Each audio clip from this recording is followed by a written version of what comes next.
बस। बट ऐसा होता है कि स्कूल की जो इंटरनल एग्जाम्स होती है वो टफर होती है देन द सीबीएसई एग्जाम्स? ज़्यादा होती है, बहुत टफ होती है। और चेकिंग कितनी टफ होती है स्कूल में, पता नहीं, मुझे तो पता नहीं, मेरे स्कूल में तो टीचर, मुझे ऐसा लगता था बदला निकालते थे प्री बोर्ड के अंदर। देखा था आपने कैसा बदला निकालते थे वो। उनका टीचर का होता था कि जितना भी इन्होंने मौज मस्ती करी है, इनका सारा गुस्सा अब देखो, निकालो, अब निकालो।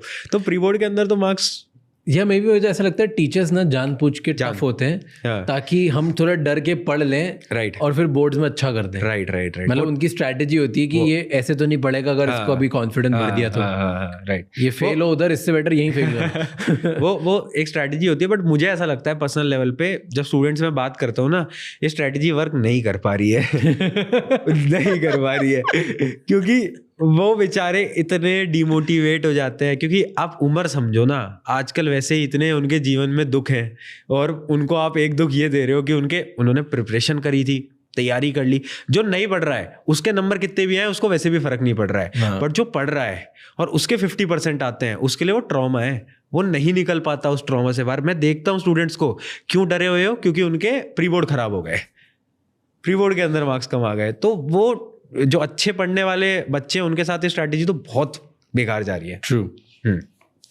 पर सीबीएसई सेट कैसे करता है पेपर? कैसे, मतलब प्रोसीजर, क्या प्रोसेस होता है, कैसे सेट करता है कि 20% सिलेबस होता है उसमें से 80% बनता है? नहीं, ऐसा नहीं होता। पता है क्या होता है कि हर चैप्टर के कुछ टॉपिक होते हैं जो कि ज़रूरी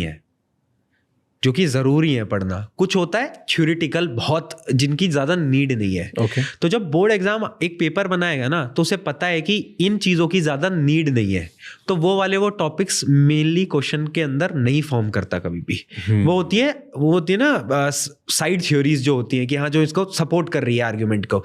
मेन क्वेश्चन वहीं से आएगा, मेन जो पॉइंट है। तो सीबीएसई का यही पैटर्न होता है कि उन्हें पता है कि यार ये जो है, एक तो ये आगे जाओगे तुम, जब हाई स्टडीज करोगे 11th-12th में जाओगे या फिर 12th से कॉलेजेस में जाओगे, वहां पर ये टॉपिक्स काम आने, उनके क्वेश्चन होंगे। दूसरा वो है जो कि बहुत ज्यादा इंपॉर्टेंट, तो ऐसे वो उन टॉपिक के अराउंड बनाता है, ऐसा कोई फिक्स्ड नहीं है। तो एक एवरेज बच्चा आज जो ये देख रहा है वो कैसे टॉपर बन सकता है? स्टेप्स बताओ मुझे। देखो, अगर मैं बेसिक स्टेप्स की बात करूँ ना, तो पहला स्टेप तो यही है, जो मतलब जब मुझे पता चला कि मुझे करना है, बट मुझे क्यों करना है, मुझे रीज़न पता चला ना, मुझे लगा कि नहीं यार, बहुत हो गया, अब बहुत दुनिया वालों ने जलील कर लिया, अब हमें करना है। तो मेरा एक मोटिवेशन आ गया। तो पहली चीज़ होती है कि आप अपना मोटिवेशन ढूंढ लो कि आपको करना क्यों है। अगर रीज़न नहीं पता होगा, 1, 2, 3 दिन 4 दिन बाद वही हालत आ जाएगी फिर से, है ना। तो पहला तो यही है कि आप अपनी मोटिवेशन ढूंढ लो, अपना रीज़न ढूंढ लो। अब जब एक बार आपको रीज़न आपका मिल गया ना, तो उसके बाद आप डेली काम ऑटोमेटिक करने लगोगे। अब बस आपको चाहिए एक राइट पाथ, एक सही रास्ता, क्योंकि अब आपकी गाड़ी तो चल रही है, आपको बस एक रास्ता चाहिए ना कि जाना कहाँ पर है।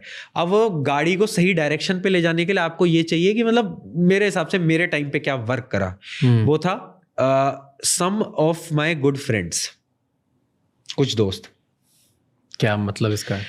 क्या हुआ था कि कोचिंग के अंदर, जैसे कि मैंने आपको बताया ना कि हमारा ग्रुप अलग था, कुछ ऐसे थे जो कि पढ़ने में बहुत इंटेलिजेंट थे, और मतलब उनके साथ उतनी दोस्ती नहीं थी, बट होता है ना कि हाँ, हम दोनों नॉर्मली ऐसे फ्रेंड्स हैं।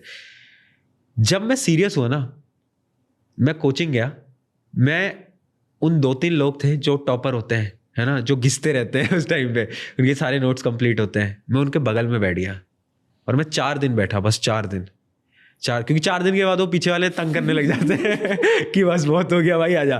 तो वो मतलब मैं 4 दिन बैठा, और वो 4 दिन पे मुझे ये समझ में आया कि पढ़ना कैसे है। आपको यही समझ नहीं आ रहा था कि आप क्या पढ़ रहे हो, क्योंकि हमारा तो ये था कि ये किताब उठाई, ठीक है, 2 क्वेश्चन सॉल्व करे, खत्म करो, निकाला, ऐसे।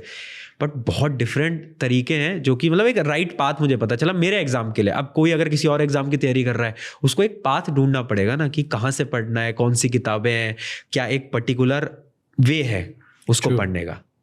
तो पहला ये था अपना रीजन, दूसरा ये था कि आप एक सही डायरेक्शन में चलो, और लास्ट होता है सिंपल सी चीज है कि वो नहीं होता, जैसे आज हम काम कर रहे हैं तो हमारी ब्लाइंड फोल्डर्स लगे हैं कि भाई कुछ नहीं देखना, बस करते जाओ।